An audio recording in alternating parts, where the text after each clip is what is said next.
देखिए आदरणीय श्रोतागण, कहा है कि काल बुद्धि इंद्रियार्थानाम योगो मिथ्या न चाति च, कि काल बुद्धि और इंद्रियार्थ अर्थात शब्द स्पर्श रूप रस गंध, इनका जो मिथ्या योग होता है या अयोग होता है या अतियोग होता है, उससे ही जो दो प्रकार की व्याधियाँ शारीरिक और मानसिक होती हैं वो उत्पन्न होती हैं।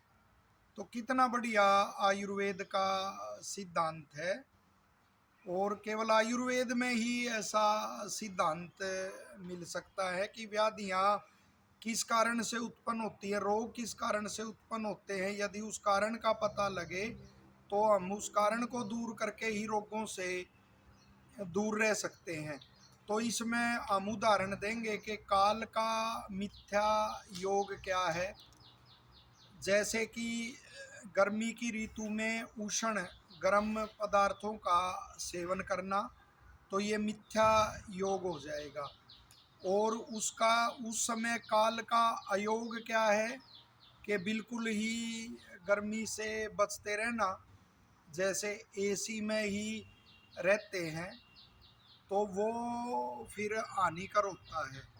वो उसका अयोग हानिकर हो जाता है। अनेक उसमें सिद्धांत आयुर्वेद के, जैसे प्रतिशयाय से बचने का यही लिखा गया है कि उसमें कुछ अपने शरीर को कठोर बनाना, व्यायाम आदि करना, सर्दी में भी जो ताज़ा ठंडा पानी होता है उससे स्नान करना, और वो तो शरीर को सुदृढ़ बनाने के लिए जो उसका अयोग है काल का, वो नहीं करना चाहिए, बिल्कुल ही उससे बचे रहना। एसी के सेवन का भी वो लिख, उसकी भी श्रेणियां बनाई हुई हैं कि वो थोड़ा सा हवा का आवागमन वहाँ रहना चाहिए। जैसे कोरोना में भी ये निर्देश दिए गए विशेषज्ञों के द्वारा कि बिल्कुल बंद और वो ना होना चाहिए, और हर समय तो उसके सेवन से बचना ही चाहिए।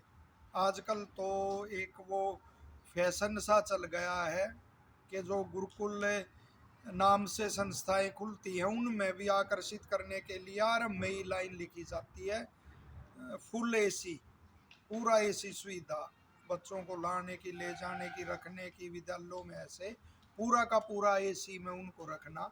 तो कहीं ना कहीं स्वास्थ्य के लिए ऐसा जो काल का वो अयोग होता है वो हानिकर है, ये आयुर्वेद स्पष्ट कह रहा है। फिर अति योग के ज़्यादा ही गर्मी और उसमें रहना, जैसे अनेकों देखे गए हैं कि वो आजकल एक वो चला हुआ है कि बर्फ़ की सिलियाँ पानी में डाल के और उसमें स्नान और वो करना, वो पता नहीं कैसे क्या वो चलते, अति शीत और उससे अति ग्रीष्म, और इससे तो बचना चाहिए। तो ये इसका अर्थ हो गया। दूसरा बुद्धि का आता है कि बुद्धि का मिथ्या योग तो वो है कि विवेक उसमें ना होना, और कोई ना करने की वो चीज़ें हैं, चाहे आहार विहार आचार आदि संबंधी, तो उनको करना, तो ये उसका मिथ्या योग है।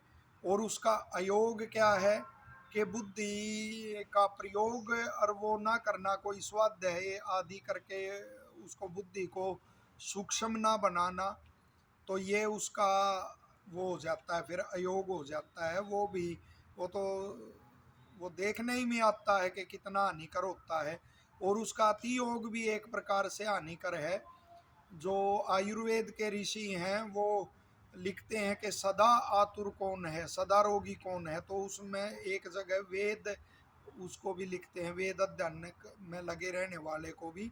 लेकिन स्वाध्याय से तो आयु बढ़ती है, तो वहाँ क्या संगति लगेगी, ऋषियों के कथनों में विरोधाभास हो ही नहीं सकता।